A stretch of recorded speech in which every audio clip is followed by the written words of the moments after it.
This is the Center Circle Stories. From historic moments to fresh highlights, smart analysis, fan voices, and exclusive interviews. Join the huddle, subscribe, and hit the bell for more. Thanks for watching. See you soon. Despite Real Madrid beating Barcelona 2-1 and moving 5 points clear at the top of La Liga, Vinicius Jr has cast doubt over his future at the Bernabeu following his furious reaction to being substituted. That means we brought in the Chief Correspondent Kaveh Solokol is here. Why has he thrown his toys out the pram? Well, look, I think a lot of it has to do with respect. He feels that he is not being respected by his new head coach, Xabi Alonso. Look, ever since Xabi Alonso arrived at Real Madrid in the summer, he's kind of sent signals to Vinicius Jr that Vinicius Jr may not be his kind of player. That is what the player feels. For whatever reason, he is sitting there thinking, a lot of the time when I play, he takes me off. 3 times, I haven't even started. I've been on the substitutes bench. Now, they've had clear the air talks last month. I think Vinicius Jr has changed his game a little bit. He's working harder defensively. He's added that to his game as well. But for whatever reason, he still feels that he is not getting the trust and respect that he deserves from his head coach. Now, the way you're looking at me, I know you're thinking you have to earn that trust and you have to earn that respect by how you perform. But I thought there were pretty ugly scenes yesterday towards the end of the Clásico. 18 minutes to go, he was substituted, and you could see clearly how annoyed he was. And as he was walking towards his head coach, he said, me, always me. I'm leaving the team. It's better that I go. Wow. All right, so we've got a top player and a top manager. Which one's the club backing? Well, at the moment, Real Madrid are backing Xabi Alonso. They totally back him. They believe in him. They believe in what he's doing. And why wouldn't you, after the way Real Madrid played against Barcelona? They feel that the player just has to fall into line. They know he's one of the best players in the world. He almost famously won the Ballon d'Or. Of course, he didn't, because Rodri beat him to it. He didn't take that particularly well. And he just has to get to grips with the fact that he is not the star of the show.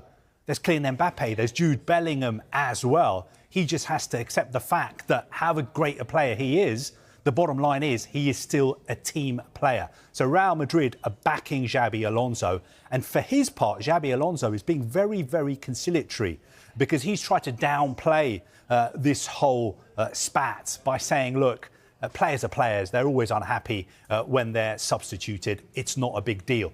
But the media in Spain, and especially in Madrid, are making this a very, very big deal, because they're saying at the moment the relationship between the player and the head coach is at rock bottom. OK, so if Vinicius Jr was to go, what are his options?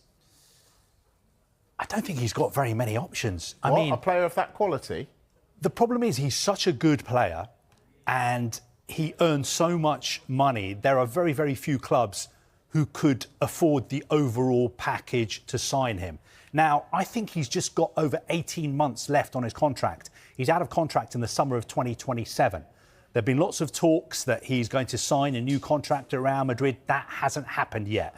And for the past 1 or 2 years, there has been an incessant drip of stories coming out of Saudi Arabia that Saudi Arabian clubs like Al Ahly want to sign him. Talk of a transfer fee of £300 million, world record transfer fee. Talk of giving him a contract worth about £3 million a week. No. Which is about 10 times what he earns at the moment at Real Madrid. A week. I would take those reports with a pinch of salt, because speaking to some people I speak to in Saudi Arabia, they say the numbers that are often quoted are exaggerated. But if he was ever to want to go to Saudi Arabia, make no mistake, Saudi Pro League would love to have him. He fits exactly the profile of player they're looking for. Who knows? For instance, in a couple of years, if Cristiano Ronaldo retires, he is the kind of player they would want in Saudi Arabia. But I think at the moment, it's still more likely that he extends his contract. Although something needs to happen pretty soon, because in 18 months he could walk away from Real Madrid for nothing. Just over 18 months. Yeah. You said earlier he's not the star of the show. They've got Kylian Mbappe, they've got Jude Bellingham. Bellingham, the match winner yesterday. How much, given how he seems to be surplus to requirements for England, did he need that?